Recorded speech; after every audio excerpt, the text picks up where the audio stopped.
Winston Churchill famously said that Russian foreign policy is a riddle wrapped in a mystery inside an enigma. While it is true that it is difficult to predict the actions of other states, people tend to forget the rest of the quote. But perhaps there is a key. That key is Russian national interest. Understanding Russian policies towards its neighboring states first requires an understanding of how Russians define their national interest.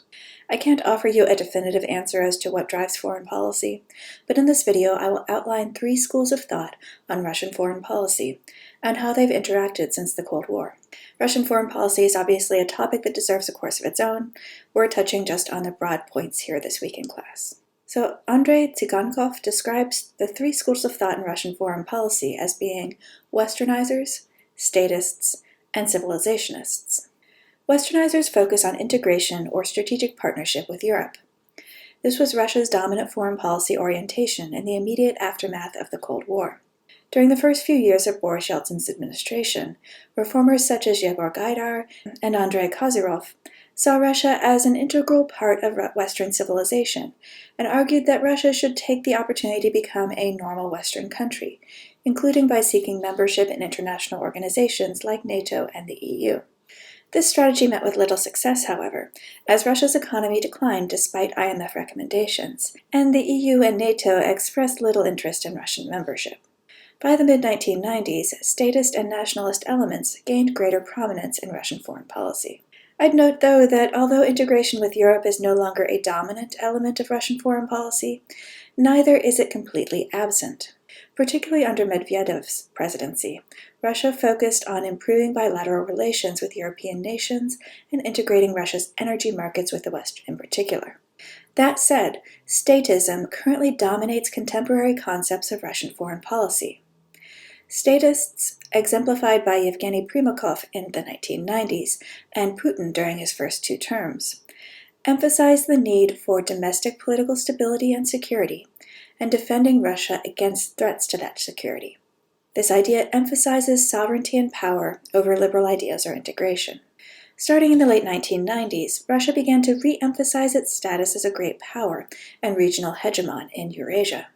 Russia began focusing on regional organizations like a customs union for former Soviet states, which is now called the Eurasian Economic Union, as well as the Shanghai Cooperation Organization, which they co-lead with China. The buzzword at this time was to pursue a multi-vector foreign policy. This is advantageous relations with the West and with other regions of the world. Russia also increasingly used its military and economic strengths, such as oil exports, to enhance its stature, becoming more assertive over time. It consistently opposed further NATO expansion, European missile defense systems, and color revolutions in former communist states. Although statism has been the dominant theme of Russian foreign policy since the mid-1990s, there has been variation in Russia's specific goals and assertiveness over time. In the early 2000s, for example, the US and Russia cooperated extensively on common interests, such as counterterrorism. Since Putin returned to the presidency in 2010 and Siloviki became increasingly dominant in Russia's political and economic sphere, Russia has increasingly included civilizationist elements in its foreign policy. Civilizationists emphasize the need to spread Russian culture and values around the world. Communist internationalists represented one side of this view. Today, appeals to Orthodox Christianity or Russian ethnicity are how this view is expressed. In the 1990s, for example, Russia advocated for other Orthodox countries, such as Serbia, in their fight against NATO intervention. More recently, the use of ethnic Russian or Russian-speaking minorities in Ukraine as justification for the annexation of Crimea and intervention in eastern Ukraine are more direct offshoots of this philosophy. Along with this increasing use of nationalism as a justification for foreign policy actions, we've also seen an increasing concentration of foreign policy decision-making in Putin and the presidency itself. I do want to note that while nationalism is definitely a trend in Russian foreign policy, I don't want to overemphasize it. Statism and traditional realpolitik are still the dominant themes in Russian foreign policy today. It's really unclear whether ethnic appeals are a genuine motivator for policy or just a pretext for great power action. To sum up then, as Valentina Vakulyunina has said, Russian foreign policy has essentially gone through 4 stages.